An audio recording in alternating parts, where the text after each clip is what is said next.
This Feeling by LeilahMoon. Read by Ella Maxmabella. Chapter 15. The happiness she had felt the previous night was short-lived. Harry had experienced another vision, this time of Mr. Weasley being attacked. They were lucky that Professor McGonagall and Dumbledore had been so open-minded about the situation, meaning Ron's father could be swiftly found and taken to St. Mungo's Hospital.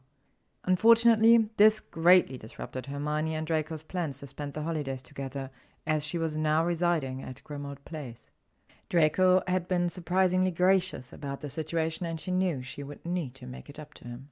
After spending the majority of Christmas Eve decorating the dark hallways and dingy rooms of Sirius' former home, she had decided it was time to set up an intervention for Harry and his current brooding. Hermione hammered hard on his door. "I know you're in there," she said. "Will you please come out? We want to talk to you." After a few minutes she heard footsteps and the door creaked open a fraction. "Way." Without giving Harry any warning, she, Ron and Ginny marched into the bedroom. "How are you feeling?" Hermione asked. "Fine," he replied stiffly.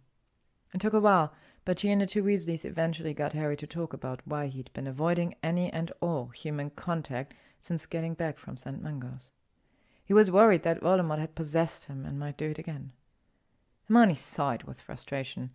If he had just told him sooner, he wouldn't have had to go through this alone. Why did all the males in her life have such difficulties sharing their thoughts and feelings?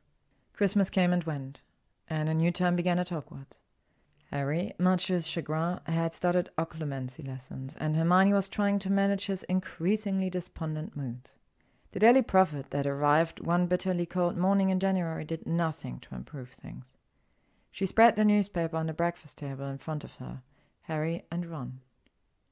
She couldn't help but gasp at what faced them. 10 black and white photographs filled the front page, 9 showing wizards' faces and a 10th a witch's. Some of the people in the photographs were silently jeering. Others were tapping their finger on the frame of their pictures, looking insolent. Each picture was captioned with a name and a crime. The headline read, "Mass Breakout from Azkaban.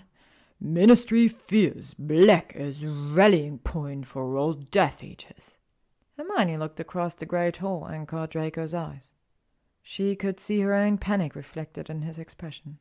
He glanced towards the doors, his usual indication for an immediate meeting, but she shook her head. There was an important owl she had to send first. "Fuck," was all he said, striding towards her when they were finally able to meet. Hermione nodded. "The Azkaban guards have joined Voldemort." Draco sat on heavily next to her, and she called into him. "Yes, they have." "I can't believe Fudge is still trying to cover it all up. It's ridiculous." "I know," he said, rubbing small circles into her back. "I know." "Your aunt is free too," Hermione said gently. "Where do you think she'll go?" He shrugged. "I imagine it won't take long before she and her husband visit the manor." "Do you know much about her?" "No, not really. I was barely 2 years old when she was sent to Azkaban," Draco recalled. "From what I've heard, it's a very bad thing that she's free. Bella has been a fervent supporter of the Dark Lord from a young age." They were silent for a while. There was little to be said. Both struggled to tolerate uncertainty, and the current situation was the definition of a waiting game. Draco decided to change the subject. "So," he smirked, "are you available on Valentine's Day, Granger?" "I have plans in the afternoon, but I'm around in the morning," she replied. "Why?" His jaw clenched. "Plans?" "Yes, I'm meeting Harry at the Three Broomsticks." "You are meeting Potter on Valentine's Day?" Hermione suddenly realized why this might be problematic and gave him a quick kiss. "Sorry, Draco, I'm just—" She paused, thinking. "Do you remember when Rita Skeeter went, missing?" Choosing to ignore the somewhat bizarre turn of events, he nodded.